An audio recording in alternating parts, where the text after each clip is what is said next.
Isaac Asimov की लिखी हुई कहानी द लास्ट क्वेश्चन दुनिया की सबसे मशहूर साइंस फिक्शन स्टोरीज में से एक है। इस कहानी की शुरुआत एक अनोखे सवाल से होती है, लेकिन जैसे जैसे कहानी आगे बढ़ती है ये सवाल इंसानियत के लिए और जरूरी बन जाता है। ये कहानी हमसे पूछती है कि आखिर इंसानियत का और इस यूनिवर्स का मकसद क्या है, इसका अंजाम क्या होगा और क्या हम उस अंजाम को बदल सकते हैं। कहानी के आखिर में हमें इन सवालों का जवाब भी मिलता है, लेकिन ये जवाब एक रिलीजियस कहानी को साइंटिफिक ट्विस्ट देकर पूरे कॉस्मिक साइकिल को खूबसूरती के साथ हमारे सामने पेश करता है। तो चलिए बिना किसी देरी के शुरू करते हैं लाखों करोड़ों सालों में फैला हुआ इंसानियत का ये सफर और ढूंढते हैं इस आखिरी सवाल का जवाब जिस पर यूनिवर्स की किस्मत का फैसला टिका है। आखिरी सवाल पहली बार 21 मई 2061 को मजाक में पूछा गया। ये वो वक्त था जब इंसानियत ने पहली बार सही में रोशनी में कदम रखा और ये किस्सा कुछ यूं शुरू हुआ। अलेक्जेंडर एडेल और बोटाम लोपाव मल्टीवेक के दो ऑपरेटर्स थे। इंसानों में जितनी समझ हो सकती है उस हिसाब से इन दोनों को अच्छी समझ थी कि इस बड़े से कंप्यूटर के चेहरे के पीछे क्या चल रहा है। मल्टीवेक एक ऐसा सुपर कंप्यूटर था जो अपना ध्यान खुद रखता था। एड और लोब का काम सिर्फ सही तरीके से मल्टीवेक से सवाल पूछना था। दहाइयों तक मल्टीवेक ने उन स्पेसशिप्स का डिजाइन बनाया और उनके रास्तों के नक्शे खींचे जिनकी वजह से इंसान मून, मार्स और वीनस तक पहुंच सके, लेकिन इससे आगे जाने के लिए अर्थ पर रिसोर्सेज नहीं थे। स्पेस ट्रैवल में काफी ज्यादा एनर्जी लगती है। इंसान कोल और यूरेनियम का इस्तेमाल दिन ब दिन बेहतर तरीके से कर रहे थे, लेकिन इन दोनों के खजाने भी खत्म हो रहे थे। इस प्रॉब्लम के सोल्यूशन के लिए इंसानों ने मल्टीवेक की तरफ देखा और उसने इन्हें निराश नहीं किया। आखिरकार 14 मई 2061 को मल्टीवेक ने सन की एनर्जी को आसानी से इस्तेमाल करने का सोल्यूशन निकाला। अब अर्थ पर सब कुछ सोलर पावर पे चलने लगा। 7 दिन बीत गए, लेकिन इस कामयाबी के चर्चे अभी भी कम नहीं हुए। एड और लोब सारे पब्लिक फंक्शन से पीछा छुड़ा के एक ऐसी जगह पे मिले जहां उन्हें कोई ढूंढने ना आए। वो दोनों एक बोतल लेके आए थे और उनका सिर्फ एक ही मकसद था, कुछ पल के लिए इस सारे शोर से दूर रहना। एड का चेहरा थका हुआ लग रहा था और वो अपनी गिलास में बर्फ के टुकड़े को धीरे धीरे पिघलता हुआ देख के लूप से कहने लगा कि आखिर इंसानों की सबसे बड़ी मुश्किल आसा हो गई। अब हमें कभी एनर्जी की चिंता नहीं करनी पड़ेगी। लूप ने अपने पतले हो चुके बालों में हाथ फेरा, जैसे देख रहा हो कि अभी कुछ बाल बचे हैं, और फिर एड से असहमति दिखाते हुए कहने लगा कि ऐसा नहीं है। इंसानों को एनर्जी की चिंता तब तक नहीं करनी जब तक सूरज मौजूद है। एड लूप से कहता है कि सूरज अभी 1000 करोड़ साल तक चलेगा, इतना वक्त उनके लिए काफी है। जिस पे लूप जवाब देता है कि उनकी जिंदगी के लिए तो कोल और यूरेनियम भी काफी था, पर जिस तरह इंसानियत के लिए उनकी जिंदगी का वक्त एक पल जितना है, वैसे ही यूनिवर्स के लिए सूरज की उम्र भी महज कुछ लम्हों की है। एड कहता है कि लूप अपनी जगह पे सही है, लेकिन कोल और यूरेनियम उन्हें प्लूटो तक नहीं ले जा सकते, पर सोलर एनर्जी से ये मुमकिन है। इसके अलावा जब हमारा सूरज बुझ जाएगा उसके बाद इंसान किसी और स्टार की एनर्जी इस्तेमाल कर सकता है। लूप गुस्से से कहता है कि एड बेवकूफों जैसी बातें कर रहा है। जिस तरह हमारा सूरज खत्म होगा उसी तरह यूनिवर्स के बाकी स्टार्स भी मर जाएंगे। लूप एक लाचारगी वाली आवाज में कहता है, एंट्रोपी हमेशा बढ़ेगी, बस बढ़ती रहेगी, यही यूनिवर्स का एक लौता कानून है। इसके बाद उन दोनों में बहस छिड़ जाती है कि क्या एंट्रोपी को रिवर्स किया जा सकता है। आखिर में फैसला होता है कि इस सवाल का जवाब मल्टीवेक के अलावा और कोई नहीं दे सकता। एड और लूप मल्टीवेक के स्क्रीन के पास खड़े हो जाते हैं। एड लूप को गलत साबित करने की उम्मीद में मल्टीवेक से पूछता है, क्या इंसानियत एक दिन बिना नेट एनर्जी जाया किए मर चुके स्टार्स को वापस उनकी जवानी में ला पाएगी? मल्टीवेक कुछ पल के लिए बिल्कुल खामोश हो जाता है। थोड़ी देर बाद उसके स्क्रीन पर एक जवाब आता है, insufficient data for meaningful answer। जेरेड, जेरेडीन और उनके 2 बच्चे विजिप्लेट गैलेक्सी में चमकते सितारों का नजारा देख रहे थे। अचानक विजिप्लेट का मंजर बदल जाता है। दूर तक फैले टिमटिमाते सितारों की जगह अब एक शानदार चमकता हुआ डिस्क नजर आ रहा था, जो उनके स्क्रीन पर एक छोटे से मार्बल जितना दिख रहा था। जेरेड अपनी फैमिली से कहता है कि ये X-23 है। जेरेड की दोनों बच्चियों के लिए ये पहला हाइपर स्पेस का सफर था। सफर के दौरान होने वाली दिक्कतों को भूलकर वो अब खुशी से फूले नहीं समा रहे थे। जेरेड की बीवी जेरेडीन उससे पूछती है कि क्या उसे यकीन है ये X-23 ही है। जेरेड शिप के बीच में रखे एक मेटल के डब्बे की तरफ देखकर कहता है, हाँ ये X-23 ही होगा। स्पेस ट्रैवल कर रहे बाकी सभी इंसानों की तरह जेरेड भी अपनी और अपनी फैमिली की जिंदगी उस डब्बे के हवाले कर चुका था। जेरेड को सिर्फ इतना पता था कि उस टीन के डब्बे को माइक्रोवेव कहते हैं। इस सुपर कंप्यूटर से जो चाहो वो पूछ सकते हो, लेकिन इसका असल काम स्पेस में लोगों को एक प्लैनेट से दूसरे प्लैनेट तक सेफली ले जाना है। जेरेडीन अर्थ छोड़ने पर काफी उदास थी, पर जेरेड उसे समझाता है कि X-23 पे उन्हें एक बेहतर जिंदगी मिलेगी। इस प्लानेट पर अभी सिर्फ 10 लाख लोग रहते हैं और वो खुशकिस्मत है कि वक्त रहते उन्हें अर्थ छोड़कर यहाँ आने का मौका मिला। वीजे प्लेट में X-23 की तरह बहुत से प्लानेट्स और अनगिनत सितारे थे। जेरेडीन इस खूबसूरत नज़ारे को देखकर कहती है कि शायद इंसान हमेशा नए प्लानेट्स और गैलेक्सीज को आबाद करते रहेंगे। जेरेड एक आह भरकर कहता है कि ऐसा नहीं है, यह सब सिर्फ तब तक चलेगा जब तक इंट्रॉपी इतनी नहीं बढ़ती कि यूनिवर्स में सब कुछ रुक न जाए। जेरेड की छोटी बेटी सहमी आवाज में उससे पूछती है कि इंट्रॉपी क्या होती है। जेरेड अपनी बच्ची को समझाता है कि इंट्रॉपी एक ऐसा लफ्ज है जो बताता है कि यूनिवर्स धीरे धीरे थक जाता है। यूनिवर्स की बैटरी लो होने लगती है जैसे उसके रोबोट टाई की हुई थी। तभी उसकी बड़ी बेटी कहती है कि ऐसा है तो वो यूनिवर्स में नई बैटरी क्यों नहीं डालते जैसा किसी खिलौने में डालते हैं। जेरेड जवाब देता है कि यूनिवर्स की बैटरी स्टार्स है, जब वो खत्म होते हैं तो फिर नए नहीं बनते। ये सुनकर उसकी छोटी बेटी अपनी माँ को पकड़कर जोर जोर से रोने लगती है और जेरेडी नाराज होकर कहती है कि आखिर उसने बच्चों को रुला दिया। वही उसकी बड़ी बेटी चिल्लाते हुए कहती है कि यूनिवर्स की बैटरी कैसे चार्ज करनी है, ये सवाल माइक्रोवेव से पूछा जाए। जेरेड माहौल ठंडा करने के लिए माइक्रोवेव के पास जाके पूछता है कि इंट्रॉपी को कैसे रिवर्स किया जा सकता है।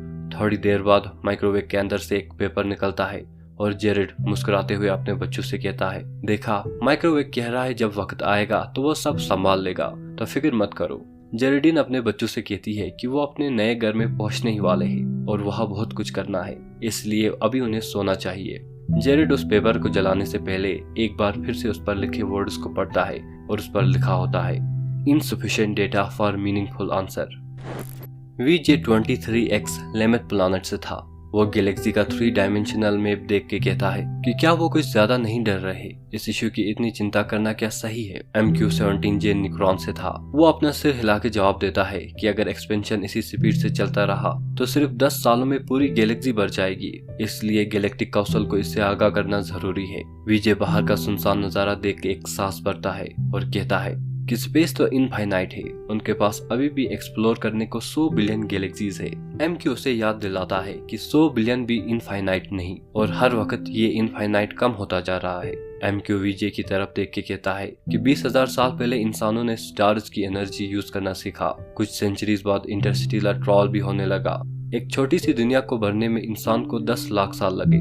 उसके बाद पूरी गैलेक्सी महज 15,000 सालों में फुल हो गई। विजय MQ की बात से सहमति दिखाते हुए कहता है कि गैलेक्टिक एसी ने बहुत सारी प्रॉब्लम सॉल्व की है, लेकिन जब उसने बुढ़ापे और मौत से बचने का सोल्यूशन खोज लिया तो उसी के साथ उसके बाकी सोल्यूशन बिगड़ गए। MQ फिर अपनी बात जारी रखते हुए कहता है कि पॉपुलेशन हर 10 साल में डबल हो रही है। अगर आबादी इसी रफ्तार से बढ़ती रही तो वो दिन दूर नहीं जब पूरा नून यूनिवर्स बढ़ जाएगा। विजय MQ की बात काटते हुए कहता है कि उसे तो इसमें एक और प्रॉब्लम नजर आ रही है।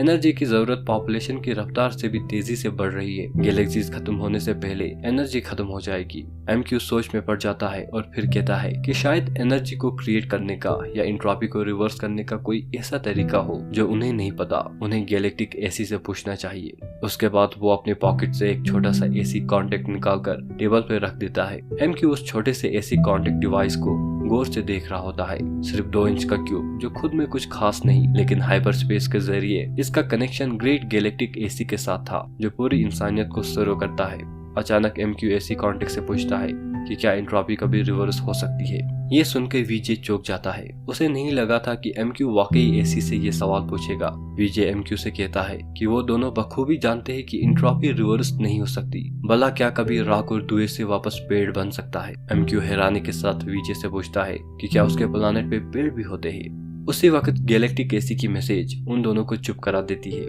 उस छोटे से एसी कॉन्टेक्ट डिवाइस से एक बारी सी आवाज आती है, There is insufficient data for a meaningful answer।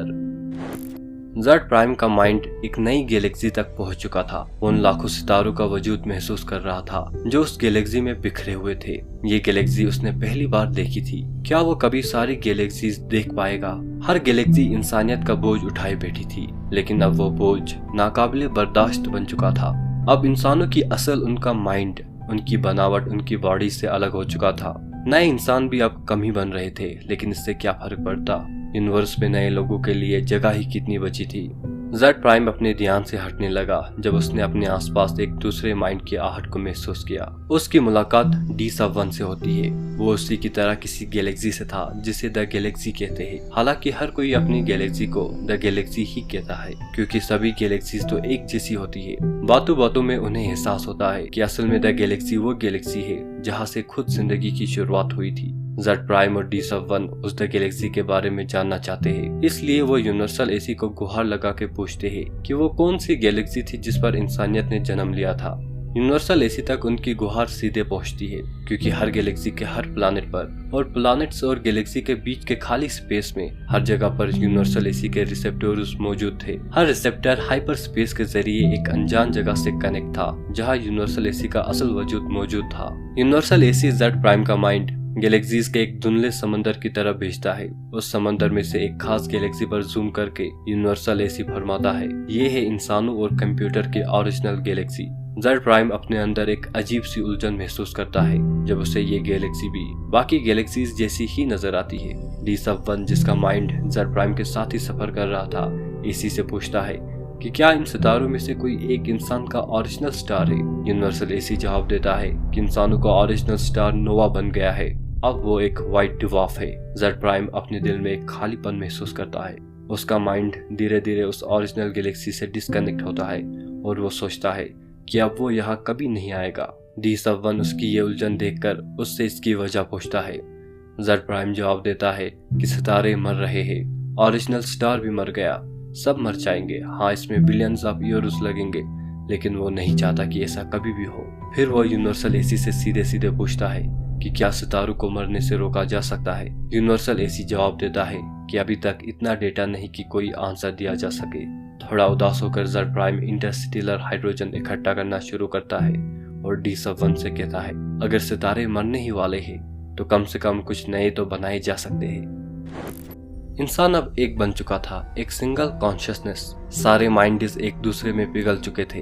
अब अलग पहचान का कोई मतलब ही नहीं था। इंसान ने अपने आसपास देखा, सितारे बुझ रहे हैं, गैलेक्सीज राख बन रही है। इंसान कहने लगा, यूनिवर्स मर रहा है। नए सितारे भी जरूर बने थे, कुछ नेचुरली, कुछ इंसानों ने खुद, लेकिन अब वो भी खत्म हो रहे थे। इंसान ने फिर से कहा, कॉस्मिक एसी की हिदायत पर हमने बची हुई एनर्जी को ध्यान से इस्तेमाल किया, इससे शायद बिलियंस ऑफ ईयर्स तक काम चलता रहे, लेकिन फिर भी इंसान बोला, एक न एक दिन ये सब खत्म हो जाएगा। चाहे हम जितना भी खींचे, जितना भी बचाए, जो एनर्जी एक बार खत्म हो गई उसे वापस नहीं लाया जा सकता। एंट्रोपी हमेशा बढ़ेगी, बस बढ़ती रहेगी जब तक वो अपनी चरम सीमा तक न पहुंचे, अपनी अजमत को न छू ले। इंसान ने सोचा, क्या एंट्रोपी को रिवर्स किया जा सकता है? कॉस्मिक एसी से पूछना चाहिए। कॉस्मिक एसी उसके साथ था, लेकिन स्पेस में नहीं बल्कि हाइपर स्पेस में। वो अब किसी ऐसी चीज का बना था जो न मैटर था न एनर्जी, लेकिन वो सब कुछ देख रहा था, सब कुछ सुन रहा था। इंसान ने पूछा कि क्या एंट्रोपी को रिवर्स किया जा सकता है?